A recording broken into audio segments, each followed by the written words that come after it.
13 November 1974 new ইয়র্কের Amityville শহরের 112 ocean avenue. এটি ছিল একটি সাধারণ, শান্ত বাড়ি। কিন্তু সেই বাড়ির ভেতরেই জন্ম নেয়া আমেরিকার ইতিহাসের অন্যতম ভয়ঙ্কর রহস্য। ভোর হওয়ার আগেই ডিফেও পরিবারের 6 জন সদস্য নিহত হন। আর খুনি? 23 বছর বয়সী রোনাল্ড ডিফেও জুনিয়র, ডাকনাম বুচ। নিহতরা ছিলেন বাবা রোনাল্ড ডিফেও সিনিয়র, মা লুইস ডিফেও, বোন ডন ডিফেও, বোন অ্যালিসন ডিফেও, ভাই মার্ক ডিফেও এবং সবচেয়ে ছোট ভাই জন ডিফেও। সেদিন রাত প্রায় 3টায় হাতে একটি 35 ক্যালিবার মার্লিন রাইফেল নিয়ে রোনাল্ড ডিফেও জুনিয়র ঘর থেকে ঘরে যায়। মাত্র 15 মিনিটের মধ্যেই সে নিজের পুরো পরিবারকে হত্যা করে। কিন্তু আসল রহস্য শুরু হয় এরপর। পরিবারের প্রত্যেক সদস্যকে বিছানায় উপুট অবস্থায় পাওয়া যায়। কোনো ধস্তাধস্তির চিহ্ন ছিল না। যেন মৃত্যুর আগ মুহূর্ত পর্যন্ত তারা গভীর ঘুমেই ছিল। আরও অদ্ভুত বিষয় হল, হত্যার অস্ত্রে কোনো সাইলেন্সার ছিল না। প্রতিবেশীরাও কোনো গুলির শব্দ শোনেননি।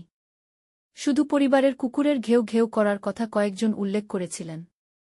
গ্রেপ্তারের পর রোনাল্ড ডিফেও জুনিয়র একটি শিহরণ জাগানো দাবি করে। সে জানায় বহুদিন ধরে সে মাথার ভেতর অদ্ভুত কণ্ঠস্বর শুনত। রাতের গভীরে তার ঘুম ভেঙে যেত। কানে ভেসে আসত ফিসফিস শব্দ, আর সে দেখতে পেত কালো ছায়ামূর্তি। রোনাল্ডের দাবি, সেই ছায়ামূর্তিই তাকে নিজের পরিবারকে হত্যা করার নির্দেশ দিয়েছিল। তবে আদালত তাকে যাবজ্জীবন কারাদণ্ডে দোষী সাব্যস্ত করে। 2021 সালে 69 বছর বয়সে কারাগারেই তার মৃত্যু হয়। কিন্তু 112 ওশান অ্যাভিনিউয়ের গল্প তখনও শেষ হয়নি। হত্যাকাণ্ডের 1 বছরেরও বেশি সময় পরে জর্জ এবং ক্যাথলিন লুটস তাদের 3 সন্তানকে নিয়ে সেই বাড়িতে এসে ওঠেন। কিন্তু অল্প দিনের মধ্যেই তারা দাবি করেন, বাড়িটিতে অস্বাভাবিক সব ঘটনা ঘটতে শুরু করেছে। দেওয়াল থেকে সবুজ পদার্থ বের হতে থাকে।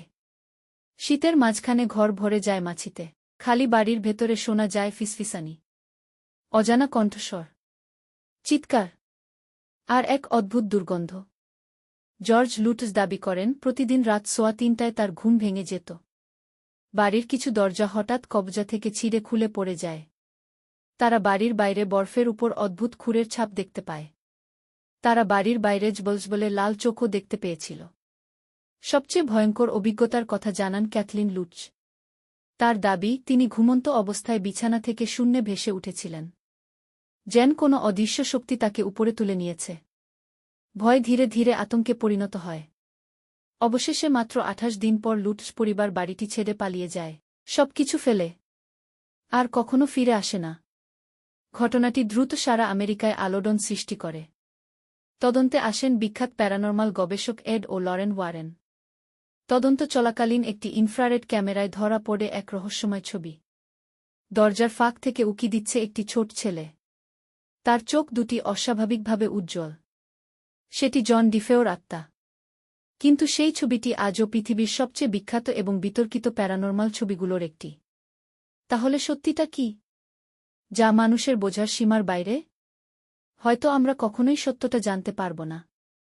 কিন্তু অনেকের বিশ্বাস, গভীর রাতে যখন ঘড়ির কাঁটা 3:15 স্পর্শ করে, 112 ওশান অ্যাভিনিউয়ের অন্ধকার এখনও জেগে ওঠে।